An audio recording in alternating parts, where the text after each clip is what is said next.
My name is Eleanor Graves.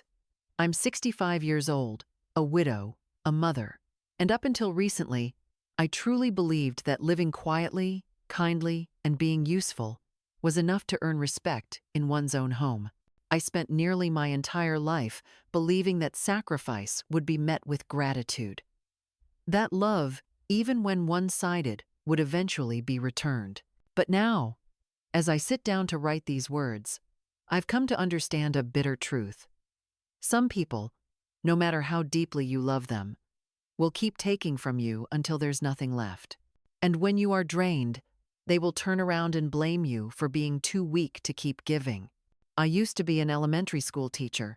30 years of teaching, raising a son, caring for my husband, keeping a warm and tidy home. I was never eloquent, never good at making money like other women I knew.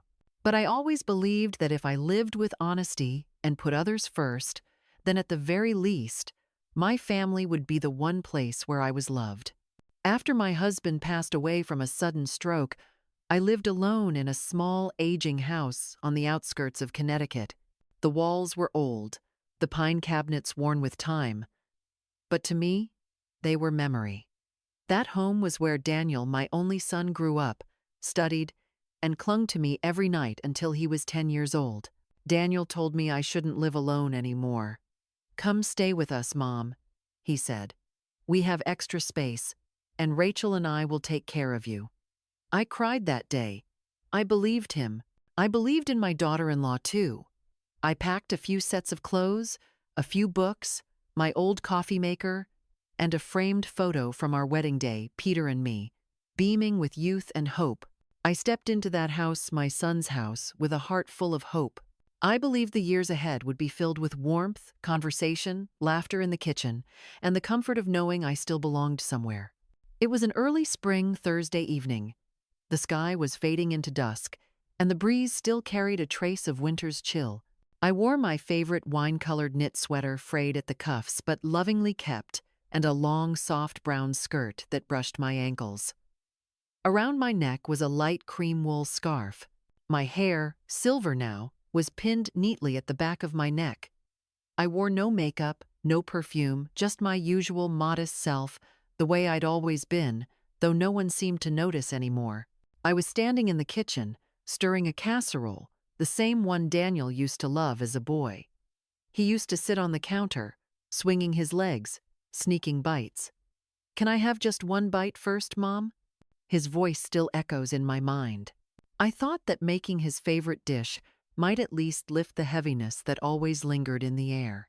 The house looked beautiful, sure, but in the cold, lifeless way that magazines portray living rooms no one ever sits in. Rachel had changed everything the moment she married Daniel. The floral curtains I once made were replaced with plain gray drapes. The warm wooden floors were swapped out for icy marble tiles. Every detail reflected her taste: minimalist, sleek, emotionally sterile, just like her. Rachel sat at the head of the table, the same chair I once called mine. She wore a navy silk blouse, buttoned to the throat with pearl studs. Her hair was pulled so tight into a bun, it seemed to stretch her face into a permanent frown. One hand held a glass of white wine, the other scrolled through her phone. When I placed the casserole on the table, she looked up and offered a cold smile. "Well, at least it's something simple tonight." Last week's roast was a bit heavy, not really seasonal. I tried to keep my voice gentle. It was Daniel's favorite growing up. He used to request it after every exam. Rachel chuckled softly. Key word: used to. People's tastes change. Just then, Daniel walked in. Crisp white shirt, khaki pants, hair neatly parted, still handsome like when he was a boy. But his eyes, they weren't the same. He sat next to Rachel, without a glance my way, thumbing through his phone like I didn't exist. "Dinner's ready," I whispered, setting the dish in the center. We ate in silence. I tried to make small talk, mentioned the daffodils blooming early this year. No one replied. Daniel didn't look up. Rachel acted like she didn't hear. Then, out of nowhere, Rachel set down her glass and spoke sweetly. Mother, Eleanor, Daniel, and I had a talk. We think it's time you found your own place. Something smaller, more manageable, closer to town, more suited to your current stage of life. I froze. Are you saying I'm a burden? Rachel smiled politely. Not a burden. But you don't really go out much. The energy at home, it feels a little heavy sometimes. My ears burned. I still shop for groceries, cook, do laundry, clean. Rachel laughed. Actually laughed. You're being sensitive again. You're older now, slower, less adaptable. Nothing wrong with that. I looked at Daniel, hoping. Just one word from him. Just one. But nothing. He set down his fork, leaned slightly over the table, and without warning, he spat straight into my face. I froze. Warm, wet shame dripped down my cheek. A betrayal so intimate, so vile. I couldn't even breathe. My hand trembled not from fear, but from heartbreak. Rachel clapped her hands. She actually clapped. Oh my God, Daniel. You finally did what needed to be done. I didn't scream. I didn't cry. I just stood up, turned around, and walked upstairs. In the small guest room I had been assigned, I sat on the bed. It was sparsely furnished, just a wardrobe, an old chair, and that one photo of Peter and me. I quietly packed a few outfits, a bottle of water, my journal, and the framed wedding photo. I didn't know where I was going, but I knew I couldn't stay. I went downstairs. They were still at the table. Rachel was laughing. Daniel was scrolling through his phone. Don't forget to take your casserole with you, Mom, Rachel called. I said nothing. I opened the door, stepped out. The air was cold, but freer. The faint scent of daffodils drifted through the breeze. I walked. Not hurried, not afraid. And for the first time in many years, I knew I didn't belong there anymore. I had no destination, no map. Just a trembling ache in my chest and a steering wheel beneath my palms, slick with the warmth of my confusion and shame. The silence in the car was so loud I could hear the ticking of the dashboard clock. With nowhere else to go and no one waiting for me, I drove aimlessly through the dim suburban streets, past quiet houses where curtains were drawn and porch lights flickered gently like lullabies I was no longer part of. I ended up in the parking lot of the grocery store near the highway. I'd shopped there for years back when Peter was still alive, and Daniel was still my little boy who held my hand at the checkout line. It was a place that had once represented the normal rhythm of life. Now it felt like a shadow of something I used to understand. I pulled into the farthest corner and turned off the ignition. My breath fogged up the inside of the windshield. I stared out at the neon signs, the glowing cart return, and a group of teenagers laughing loudly as they hopped into a car, music thumping from the speakers. I didn't cry, not yet. It's strange, the way the body holds grief at bay, like it's afraid that releasing it too soon will cause it to shatter. I looked down at my hands. They were trembling. Was it me? That question lingered in my chest like smoke. Was it me? Did I somehow become the difficult one? Did I expect too much? Was I too quiet, too present, too invisible? Did I make them feel like I didn't belong simply by existing? I reached for my phone, opened my banking app. It was almost out of habit, as if some part of me still clung to the idea that I had a foundation somewhere, that even if my place in their lives was gone, at least I had my independence. But when I typed in the password, the screen flashed red. Access denied. I tried again. Same message. Then I saw it. Account merged with authorized co-holder, Daniel. I stared at the words, feeling a hollowness spread inside me like cold water. He had taken full control. Months ago, he'd told me merging accounts would make things easier.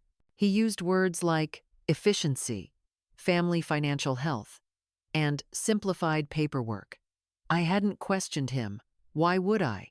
Now, I saw it for what it was. I was no longer just emotionally discarded. I was legally erased.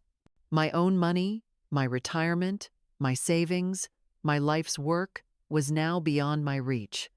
I had no access, no say. I felt like I was suffocating. I dropped the phone onto the passenger seat and sat back, blinking hard. My heart was pounding, not just from betrayal, but from fear. Real, physical fear. The kind you don't admit out loud. The kind that whispers, "You don't even exist anymore. You're no longer useful." And they've already forgotten you.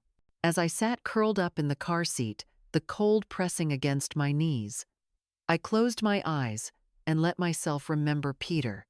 My Peter. He would have never let me sleep in a parking lot. He used to warm the car for me on winter mornings and left little notes in my lunchbox, even when we were both in our 60s. He'd say things like, "Your smile keeps the house warmer than the fireplace." It wasn't perfect, our life, but I never once questioned my place in it. He saw me, loved me. The contrast was unbearable, and I remembered one afternoon not long after I moved in. I'd folded the laundry and left it neatly on the sofa. Rachel came home from her yoga class, glanced at the pile, and said, "Thanks, Eleanor. I was going to do it myself, but I guess some people just need to feel useful." I laughed politely at the time, but that laugh sat like a stone in my stomach for weeks. I grabbed a blanket from the back seat, an old flannel throw I kept for emergencies, and curled up in the passenger seat. I adjusted the seat back, pulled my coat tighter, wrapped the scarf around my neck. My legs ached from the cold, my hands stiff. Somewhere in the distance, a train rumbled past. I closed my eyes and tried to sleep. I drifted in and out, my dreams haunted by the sound of Rachel laughing and the sudden violent memory of Daniel's spit hitting my skin. I woke to stiffness in my back and the blue-gray light of early morning bleeding into the sky. My fingers were numb. I sat up slowly and looked around. The parking lot was almost empty now, and the grocery store lights were still off. For a moment, I just sat there, staring through the fogged windshield. Then I did something strange. I reached up and drew my name in the fog with my fingertip. Eleanor. Just to remind myself. I am still here. I still exist. I looked at my phone. No messages. No missed calls. Of course not. I opened my contacts. My thumb hovered over Janet's name. Janet Miller, my oldest friend. We met 40 years ago as young teachers with idealistic hearts and tight budgets. She was the kind of woman who baked bread from scratch and remembered the birthdays of every single person in her book club. She had been there when Peter passed. She drove an hour in the pouring rain just to sit beside me in the hospital waiting room. She brought a warm blanket, a thermos of chicken soup, and a crossword book. She didn't say anything profound. She just held my hand. And when I couldn't speak, she said, "I'll talk for both of us until you're ready again." She had told me more than once, "If you ever need to get away for a while, my guest room is yours." I stared at the screen, then finally tapped, "Call." She answered on the third ring. "Eleanor?" Her voice was still soft, still familiar. I didn't even know what to say. My voice cracked as I whispered, I don't know what to do." There was a pause. And then, "Where are you?" I told her, "I'll be there in 15 minutes. And she was. Her blue Honda pulled into the lot like a miracle. She stepped out wearing her long green coat and snow boots with mismatched gloves. Her gray hair was tucked under a wool hat. When she saw me step out of the car, she opened her arms wide. I hesitated just a moment. Then I walked straight into her embrace. When Janet wrapped her arms around me in that parking lot, something in me cracked open. My shoulders, tense for days, finally sagged. I let out a sound I didn't recognize, a mix between a sigh and a sob. I hadn't been touched with love in so long. I had forgotten what it felt like. "You're safe now," she whispered. Let's get you warm. We drove to her little cottage just outside town. It was the kind of home that smelled like cinnamon and had floral curtains and hand-woven rugs and photos of grandchildren tacked to the fridge. The guest room had a patchwork quilt and a lamp shaped like a teapot. She made me tea green with honey and a splash of lemon and placed it in my hands without saying a word. I hadn't realized how cold I'd become until I felt the warmth of the mug seep into my fingers. "I brought your favorite cookies," she said gently, sliding a plate of oatmeal shortbread beside me.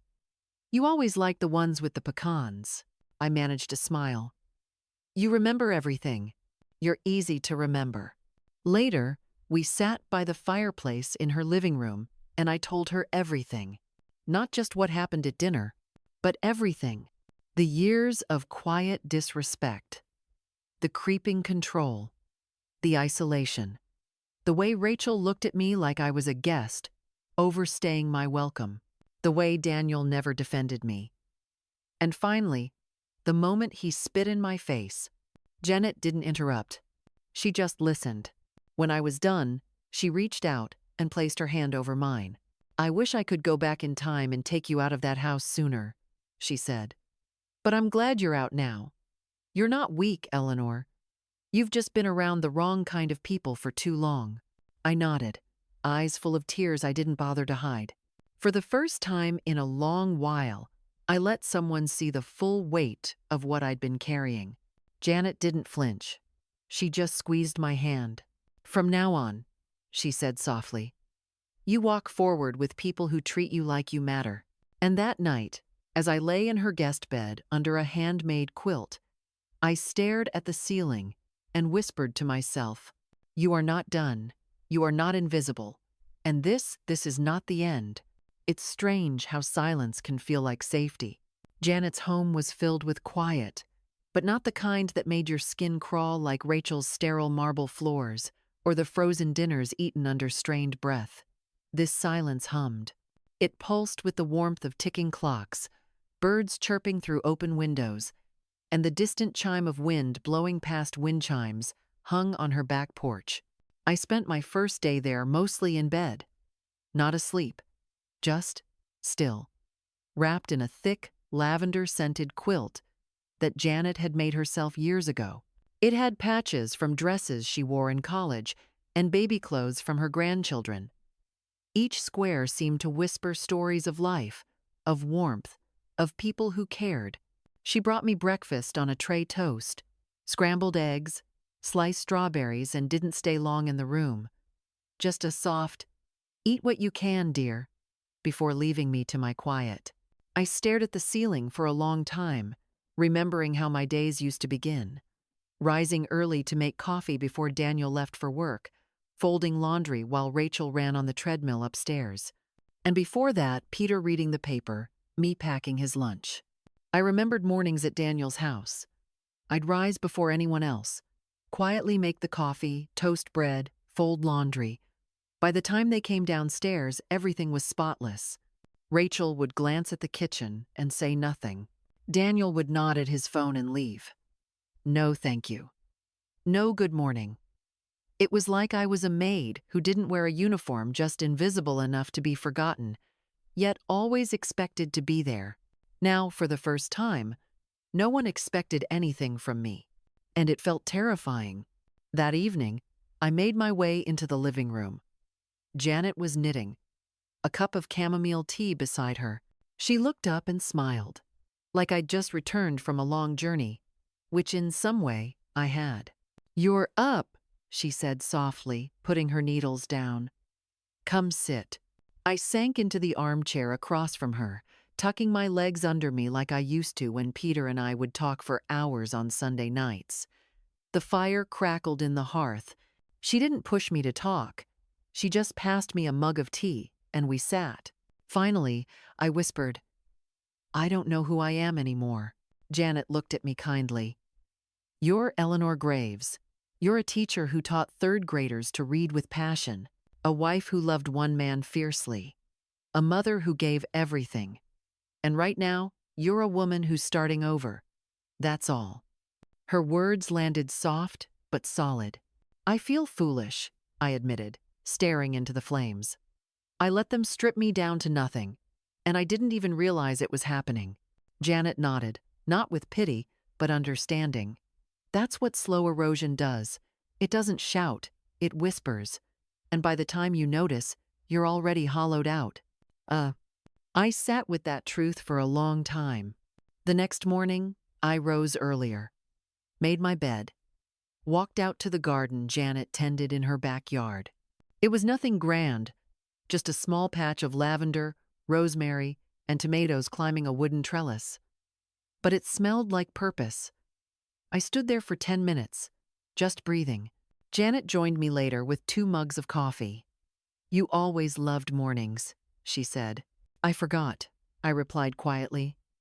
"I forgot a lot of things about myself." We spent the afternoon rearranging her bookshelves. It started with me dusting a few titles and turned into a full sorting project by theme and author. I felt a flicker of my old self return, my teacher's brain lighting up. My hands knew what to do. My voice came alive, explaining why Charlotte Bronte belonged with the 19th century feminists, not just in classics. Janet smiled at me with every shelf. "There she is," she'd say. Every small task felt like reclaiming a piece of something lost. On the 3rd morning, I noticed one of Janet's potted plants on the porch had turned brown at the edges. "It just gave up this winter," Janet said with a shrug. I took the pot to the sink, trimmed the dry leaves, mixed some fresh soil, and whispered to it, "Don't give up on me just yet." Janet watched me, eyes soft. "You're not just fixing the plant, you know," she said. I smiled. Maybe not. By the 4th day, I told her I wanted to cook. We planned a simple dinner: rosemary chicken, mashed sweet potatoes, green beans sautéed in garlic, the kitchen filled with familiar smells. I found myself humming as I stirred the pot, the way I used to when Daniel was small, when I was whole. Janet set the table, lit a candle, and poured us each a small glass of wine. We ate slowly, talking about books, old students, even the odd aches that come with aging joints. And for the first time in what felt like forever, I laughed. Not the polite laugh I used with Rachel, but the kind that crept up from deep in the belly, warming my chest. After dinner, Janet leaned back and looked at me. "You're not just healing," she said. "You're remembering who you've always been." Later that night, lying in bed, I opened my journal for the first time in years. I didn't just write thoughts. I wrote a letter to myself. Not to the Eleanor who had been erased, but to the one who had survived it all. "Dear me, you have bent, but you haven't broken. You have cried in silence, but never stopped giving. You are not the background noise in someone else's life. You are your own melody, and it's time to play it loud. With love, yourself." I slept soundly for the first time in weeks. The next few days passed gently. Janet suggested I come with her to the community center where she volunteered. They had a grandmothers and gardening group that met every Saturday. I hesitated at first, but something inside me, some small part that hadn't given up, said yes. The women there were kind, real. Some widows, some divorced, some simply alone, but all warm, with soil on their hands and stories on their tongues. I met Linda, who had left a toxic marriage at 60. She showed me how to prune roses. I met Myra, who lost her daughter to cancer but now ran a poetry circle for teenagers. And I met Ruth, who told me, "Honey, you don't have to be tough. You just have to be true." These women didn't look through me. They looked at me. And something began to bloom inside me that hadn't stirred in years. Janet and I spent evenings talking about what I wanted to do next. I was scared. I had no home, no income, no certainty. But I had seeds, ideas. I talked about maybe tutoring again, about starting a little blog where I could share book reviews, old recipes, memories of teaching. I talked about finding legal help to regain access to my funds. Janet listened and supported. and never once made me feel like I was too late. "You're not starting over," she said. "You're just picking up the pen again." That line stuck with me, because for the first time in so long, I believed it. By the end of the second week, I walked past the mirror and paused. I looked alive. Older, yes. Weathered, but real. There was softness again in my cheeks, color in my eyes, and the faintest curl in my hair from the humidity outside. I saw someone I recognized. Not the woman Rachel mocked, not the doormat Daniel ignored, but a woman who'd survived. Not perfectly, not unscathed, but fully. And just like that, something in me shifted. A flicker, the first breath of fire returning to lungs that had forgotten how to fill. That night, just before bed, my phone lit up. A call. From Daniel. My heart skipped. For a brief second, I thought maybe he remembered. Maybe he regretted. But I didn't pick up. Not because I didn't want to hear his voice, but because, for the first time, I wanted to hear mine more. The morning I decided to take action, the air smelled like lemons and courage. It was a Thursday. Janet had left early for her book club, and I stood alone in her sun-dappled kitchen, my hands wrapped around a mug of strong coffee. The sunlight touched everything gently, the wooden table, the chipped porcelain bowl filled with apples, even me. It felt like the world was nudging me forward. I had spent weeks healing, reclaiming pieces of myself through soft routines and tender conversations. But healing, I realized, wasn't just about quiet. It was about confrontation, too. I could no longer live on borrowed time in a borrowed room. I had to stand on my own again. That meant facing the storm I had run from. Daniel, Rachel, the money, my identity. I opened Janet's laptop and searched for Elder Financial Abuse Legal Help Connecticut. It felt surreal, typing those words. Was that what this was? Abuse? I had never allowed myself to name it. But as I read through the descriptions on government websites, coercion, manipulation, control of finances without consent, something inside me whispered, yes, this happened to you. I found the number for a free legal aid clinic and called. The woman on the line, Melanie, had a calm, steady voice. She listened. She didn't interrupt. When I explained that my son had taken full control of my bank account without permission, she didn't hesitate. "That is illegal, Mrs. Graves," she said. "Even if your son is listed as a co-holder, he cannot legally block your access unless you're declared mentally incompetent, which you clearly are not. We can help you. Would you be willing to come in next week?" I felt my chest tighten. "Yes," I said quietly. "Yes, I'd like that." That night, I told Janet. "I called a lawyer today," I said, sitting across from her at the dinner table. She put down her fork, eyes softening. "Good. I was hoping you would." "I'm scared," I admitted. "Not of the legal stuff, but of how they'll react." Janet leaned in. "You've been scared for too long. This fear doesn't protect you. It only keeps you small. You deserve better." Her words didn't just settle into my ears, they landed in my bones. The following week, I walked into the clinic with my back straight and my chin slightly lifted. Melanie greeted me with a smile that didn't feel forced.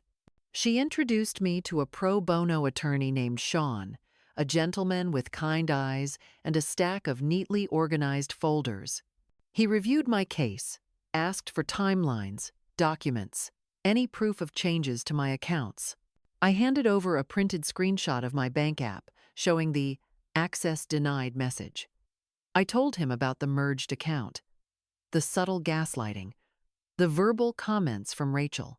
"You've got a strong case," Sean said. "We'll file a formal complaint. It might be settled quietly. If not, we'll take it to court. You have rights, Eleanor." Hearing my name spoken with confidence made me want to cry. But the real test came 2 days later. Daniel called again. I still hadn't picked up since that night he first rang while I lay in Janet's guest room. But this time, I answered. "Mom?" His voice was hesitant. "You've been gone. Is everything okay?" There was a time I would have melted at the sound of that concern. But not anymore. "No, Daniel," I said, steady. "Everything is not okay, and we need to talk. Face to face." He paused. "Okay. Uh, Rachel and I are home Friday night. You can come by if you want." I nearly laughed at the phrasing. "If I want." But I agreed. And Friday came. I wore a pale blue blouse, Peter once said, brought out the color in my eyes. My hair was pulled into a soft bun, and I wore pearl earrings that had belonged to my mother. I wanted to walk into that house, not as a ghost, but as a woman with history, dignity, and purpose. Janet offered to drive me. She waited outside while I walked up the familiar driveway. The house looked the same, but I wasn't the same. Rachel opened the door. She blinked, clearly surprised. "Eleanor, come in." I stepped inside. Daniel was in the kitchen, standing by the counter, a glass of wine in hand. He looked older. Tired, even. But still, my son. "Sit down," he said, motioning to the living room. "Let's talk." I sat on the couch. Not the corner I was always relegated to, but the center. "I know about the account," I said, voice clear. "I know I've been locked out. That's illegal. I'm working with an attorney." Daniel's face paled. Rachel crossed her arms. "Oh, come on, Eleanor. We were trying to protect you. You're not exactly financially savvy." I looked at her squarely. "You don't get to speak for me." "Not anymore." I turned back to Daniel. "I raised you to be better than this. I gave you everything I had, and when I needed support, you spit in my face literally and figuratively." Daniel looked down, shame burning in his ears. I didn't yell. I didn't cry. I just stood. "I'm reclaiming my money, my name, and my voice. I'm not here to ask permission. I'm here to inform you. I will not be dismissed any longer." And then I walked out.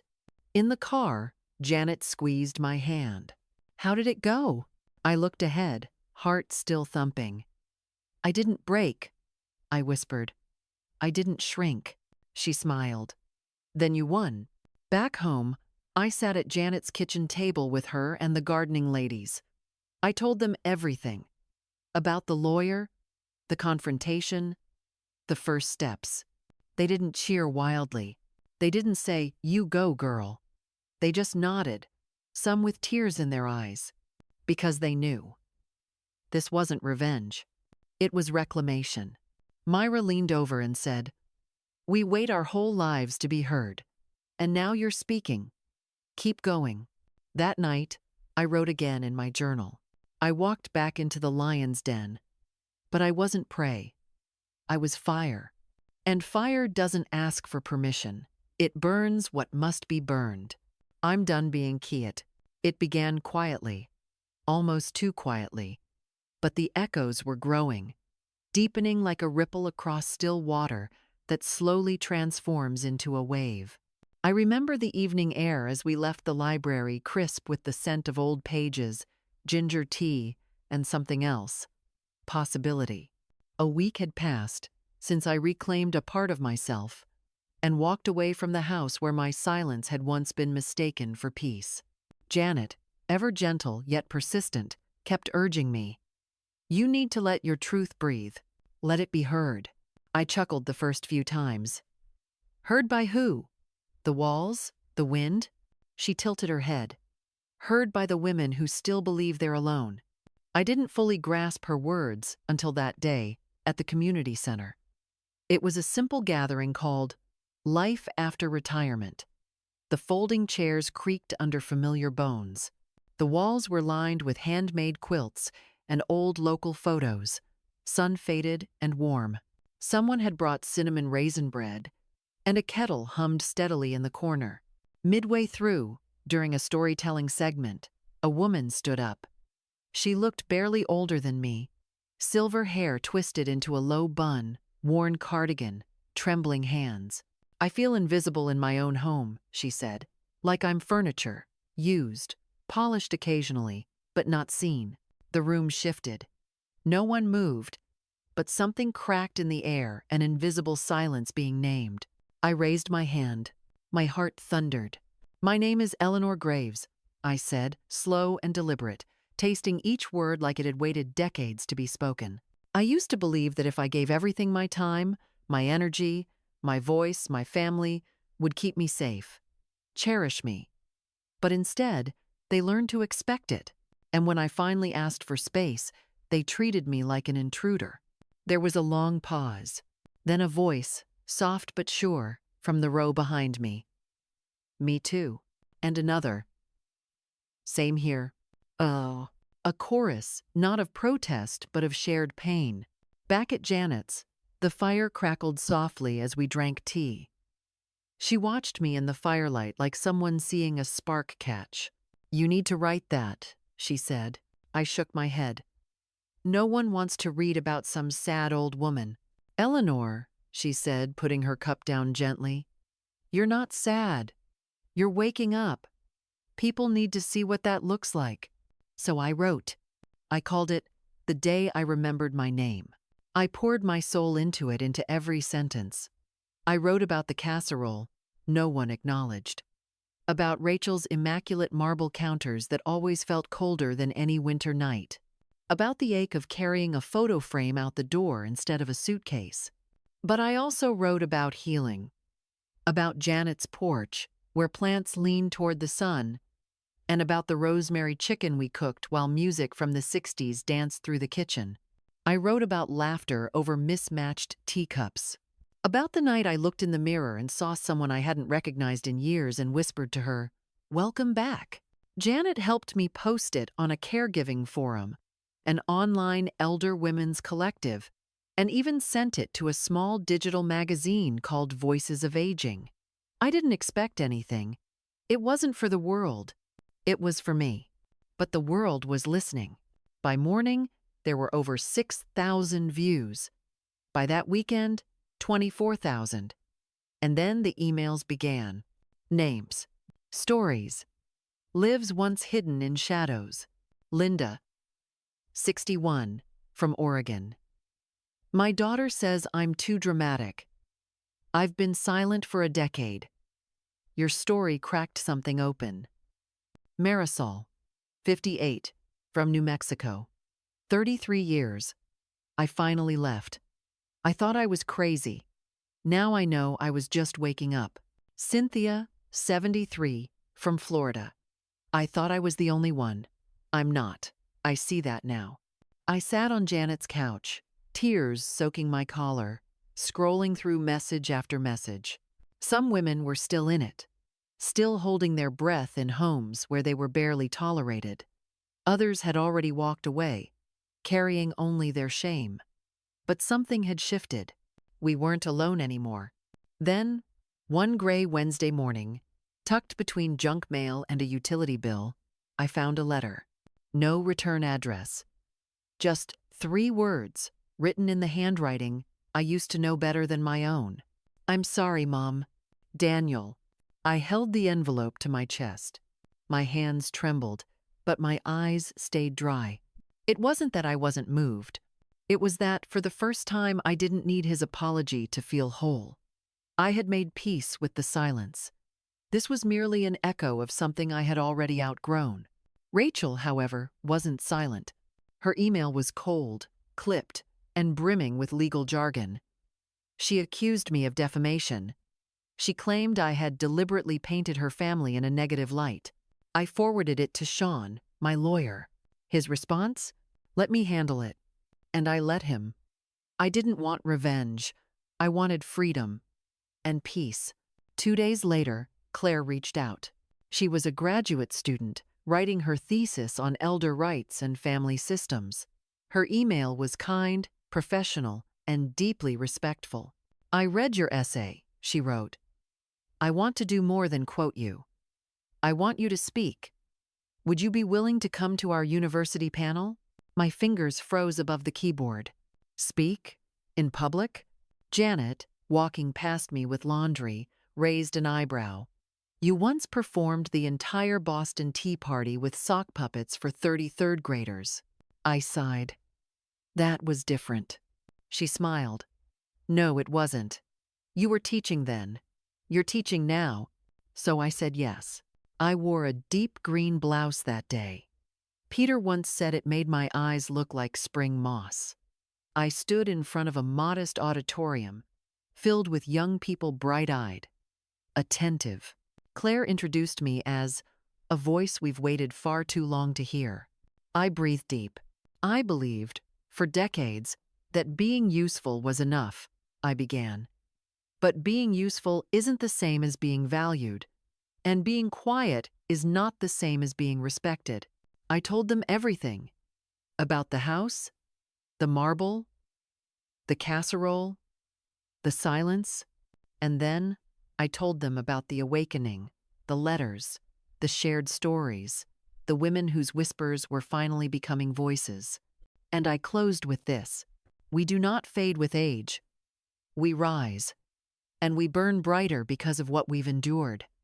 The students rose in a standing ovation, not loud, not theatrical, but reverent, like they'd witnessed something they didn't want to forget. That night, back home, I opened a fresh journal. I wrote, "This fire was never just mine. It belongs to every woman who waited, every mother who whispered into the silence, every soul who's still too afraid to leave but is starting to dream of it. We are not relics. We are sparks, and we are spreading." The apartment was small, barely 800 square feet, but it felt like a palace, not because of the space, but because every inch of it belonged to me. It sat on the second floor of a quiet brick building, nestled just outside the town square, with ivy crawling lazily up the side and a modest balcony that caught the afternoon sun like a warm hand across my shoulders. Moving day was quiet. Janet insisted on helping, of course, and so did two other women from her knitting circle, Marcia and Helen, who had heard my story and decided I was one of them now. We were a slow-moving, determined army of kindness. We unpacked in silence, with the occasional laugh or shared memory tossed into the air like confetti. The first thing I placed on the windowsill was the rosemary plant from Janet's porch. The second was the photo of me and Peter on our wedding day. I didn't cry this time. I smiled. "This," I whispered, "is mine." That night, I lay on a mattress, still flat on the floor, listening to the soft creak of the building settling, the distant hum of passing cars. I stared up at the ceiling, newly painted but already comforting. No footsteps above me, no critical eyes in the hallway. Just me, a cup of chamomile tea cooling by my bedside, and the quiet. The apartment slowly came to life with my breath. I hung pale pink linen curtains that filtered the sunlight into soft golden strips on the worn wooden floor. I found an old green armchair at the thrift store, its legs a little uneven, but it cradled me just right. Janet knit me a thick woolen throw, the color of stormy skies, and I draped it over the back of that chair like a hug that waited for me each evening. On my second morning, I brewed coffee and left the window open. Birds chirped. Someone down the street played jazz. For the first time in years, I wasn't measuring my worth by how quickly I could clean a kitchen or fold a fitted sheet. I sat, I listened, I existed, and that was enough. I started writing again. At first, it was simple journaling, scribbled thoughts, little memories that surfaced as I cooked or watered the rosemary. I wrote about the smell of Peter's cologne on winter coats, about Daniel's laugh when he was 6, and about the ache of setting the table for one. I shared one of those stories, just one, on a senior storytelling website under a pseudonym. The next day, there were comments. "Whoever you are, you're speaking for all of us. Please write more." A woman named Ruth, 82, sent me a letter with a bracelet she'd beaded herself. One word, enough. And then came the email from Voices of Aging. They remembered me from the first essay. Would you consider a monthly column? Name it whatever you like. I said yes.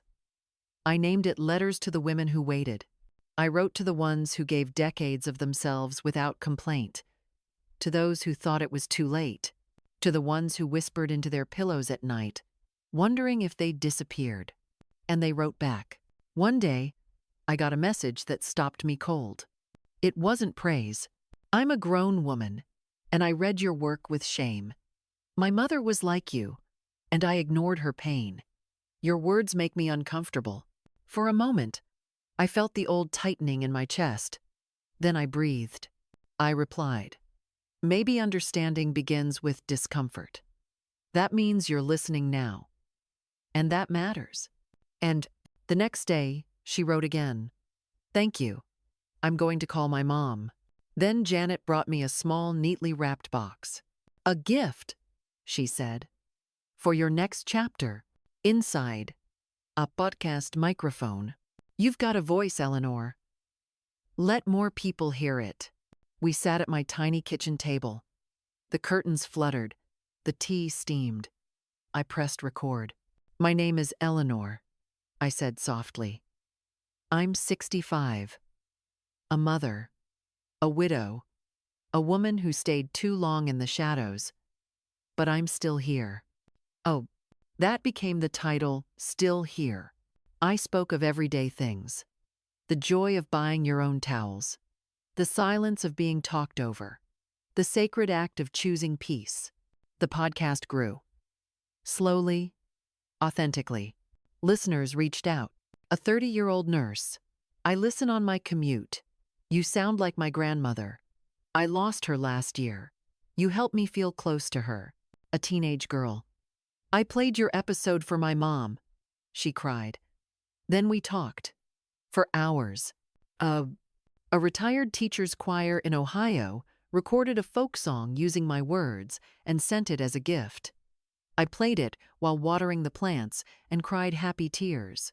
One Thursday, as I poured tea for my little circle of women, Helen suggested a surprise.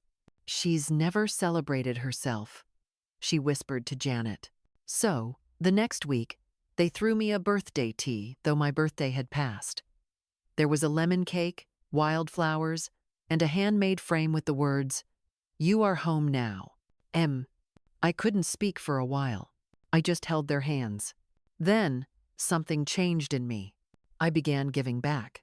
I visited a women's shelter across town. Quietly, anonymously. I brought a basket with tea, books, journals, and a handwritten note. You are still worthy. You are not broken. You are beginning.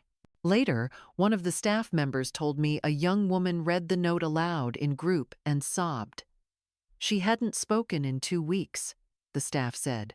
Something in me healed that day too. And then, as with all stories, the past came knocking. One golden afternoon, I stood on the balcony trimming my rosemary. Across the street, a familiar car pulled up. Slowly, cautiously, he stepped out. Daniel, thinner now, slower in posture. His eyes searched the building, searching for me. We locked eyes. He didn't wave, didn't call, just stood there, face unreadable. I watched. My heart didn't race. After a few minutes, he turned, got back in the car, and drove away. I stayed by the plant, fingers still on the stem. Not broken. That night, I recorded a new podcast. I called it The Visit That Wasn't. I didn't name him. I said, sometimes, the words we never hear are also the ones we no longer need. Sometimes, we think closure is a sentence. But maybe it's just this. Not waiting anymore. I paused, and when you've found home inside yourself, no one else gets to take it away. Then I sipped tea in my green chair, bathed in the soft light from the corner lamp, and listened to the rosemary rustling in the dark. Yes, I was still here. And I had finally begun.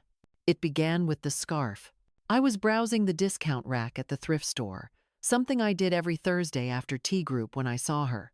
She was older than me, maybe 72 or 73, wrapped in a dull gray coat, despite the warm spring day. Her hair was tied back with a rubber band, her shoes mismatched, and her hands trembled slightly as she fingered the edge of a worn floral scarf. She looked at the price tag, $3, sighed, folded it, and placed it back on the shelf. "Excuse me," I said gently. "I think that scarf would look beautiful on you." She gave a nervous smile. "Oh no, I was just looking. I don't really need it." "It's okay to want beautiful things," I said. "Let me get it for you." Tears welled up in her eyes. "No one's bought me something just because I don't know how long." I smiled. "Then it's time someone did." Her name was Miriam. We sat on a bench outside. She held the scarf like it was fragile porcelain. She told me about losing her husband 10 years ago. Her son lived far away, the other didn't speak to her. She lived in a small basement apartment that flooded every spring. She used to paint. "I don't even know if I'm still a person," she said, trying to laugh. "Sometimes I feel like a ghost." I knew that feeling too well. I invited her to tea. Just a few women. Some stories. A little mint tea. She hesitated. "You want me to come? Just like that?" "You're not invisible to me, Miriam." She came. The next Thursday, she walked in, scarf around her neck, lipstick barely applied, smile uncertain. Janet hugged her. Helen poured tea. Marcia passed her lemon cookies. By the end, Miriam was telling us about a garden she used to keep, the smell of tomato vines and marigolds, and a little boy she used to babysit who called her Sunshine. "I haven't felt this human in years," she said. "That's because you are," I told her. And then we noticed others like her. Quiet women in the library, at the pharmacy, in laundromats. We began leaving small cards. "Come have tea with us." They came. We became the Still Here Circle. Some women brought banana bread. Others brought silence. We welcomed both. We never asked them to be anything but present. The local newspaper did a small feature. Elder women building something sacred. The mayor sent a note. A local college asked us to speak. Each woman began to bloom. Helen started teaching piano again. Marcia opened a jam stall at the market. Miriam painted her first piece in 12 years. A tea table surrounded by women, sun pouring through linen curtains. She titled it, "We're Still Here." We hung it in my living room. Some stories were heavy. One woman came, wept the whole time, and never returned. But we held space for her, too. Judith once whispered, "Your podcast saved my life. I was going to leave quietly, but your voice, it kept me here." That night, I wept. One rainy Thursday, a woman in her early 50s sat quietly in the corner. I brought her tea. "I'm Rachel's mother," she said softly. My heart stopped. I recognized the story, and I think I failed too, in different ways. I sat beside her, not with anger, but with understanding. She came again the next week. She brought pie. The circle grew again. I no longer felt like someone recovering from pain. I was someone holding light. Janet once said, "Maybe healing means becoming the person we once needed." I looked at the circle, laughing, crying, breathing, and whispered to myself, "We are those people now." That night, I recorded a podcast episode. The circle completes. Every time we choose presence over shame, love over silence, we heal a little more. Then I ended with this. To the woman listening, you are still here, and that means you're not done. We've saved you a chair.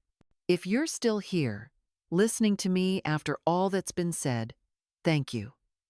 I know how many things pull at our time, our attention, our patience these days. And yet, somehow, you stayed with me. Maybe because a part of this story sounds like your own. Maybe because you too have sat in a quiet room wondering if anyone notices that you're still breathing. Maybe because you've given love and never had it returned the way you hoped. I've been there. I know how it feels to stand in your own kitchen and wonder if the walls will echo back your thoughts louder than the people you live with. I know what it's like to tuck away your needs so often, so thoroughly, that you forget how to ask for anything. I know the strange ache of being in a house full of people, but still feeling utterly alone.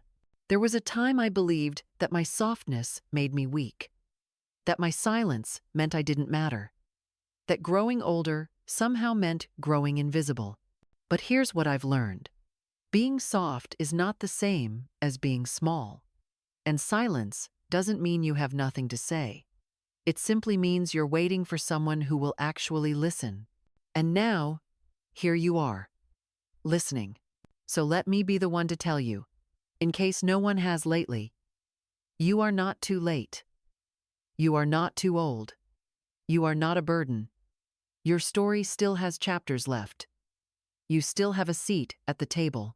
And if no one else saves you a chair, come sit with us, we'll move over. This little circle that started in my living room, with chipped teacups and trembling voices, has become something bigger than I ever imagined. And I truly believe that stories like ours, messy, raw, unfinished, are the stories that save lives. They save each other. Maybe they'll save yours too.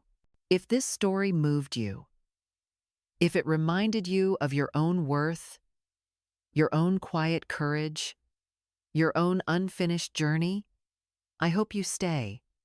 Subscribe to this channel not just for me, but for you, for the version of yourself that is still healing, for the woman you were, the one you are now, and the one you're becoming. Share it with someone who needs to hear that she is not alone, that she doesn't have to hold it all together, that being here, still here, is enough. I may never know your name. I may never see your face, but in some way, across screens and distance and time, I already feel like I know your heart. Thank you for listening. Thank you for surviving. And thank you most of all for still being here.